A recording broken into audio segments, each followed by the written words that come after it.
நம்ம வாழ்க்கையில் படுற கஷ்டம், நீங்கள் இப்போ கஷ்டப்படுறீங்க அப்படின்னா, சின்ன கஷ்டமோ பெரிய கஷ்டமோ, பட் அது வந்து வேஸ்ட்டாக போகாது. என்னடா வழி இருக்குது, நம்ம கஷ்டப்படுறோமே, இவ்வளோ சோதனைகளான்னு புலம்பக்கூடாது. ஏன் சொல்கிறேன்னா, அதில் ஒரு பாடம் இருக்குது. பாடம் சொல்கிறத அந்த வழி வந்து நம்ம வாழ்க்கையில் தான் நமக்கு சொல்லிக் கொடுக்க வந்திருக்கு. இட் குட் பி உங்களை வந்து இன்னும் ஒரு வலிமையான ஸ்ட்ராங்கான மனுஷனை மாற்றத்துக்கு வந்திருக்கலாம், இல்லை உங்கள் வாழ்க்கையில் ஒரு பாடத்தை சொல்லிக் கொடுக்கறதுக்கு வந்திருக்கலாம்.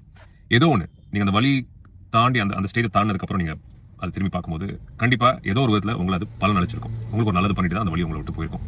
ஸோ ஒரு வேதனையில் இருக்கீங்க, ஒரு வழியில் இருக்கீங்கன்றது அந்த டைமில் நம்ம உட்காந்து புலம்பக்கூடாது, ஐயோ இவ்வளோ கஷ்டம் அவ்வளோ கஷ்டம்னு. சந்தோஷம் வந்தால் புலம்புறோமா? இல்லை இல்லையா?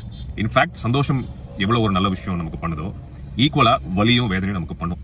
ஆனால் என்னன்னா, நம்ம சந்தோஷத்தை வந்து அதிகமாக பேசுகிறோம், வலியை வந்து ரொம்ப குறைச்சி மதிப்பிடுறோம், புலம்புறோம். வலி நம்ம ஏற்றுக்கிறதுக்கு தயாராக இல்லை.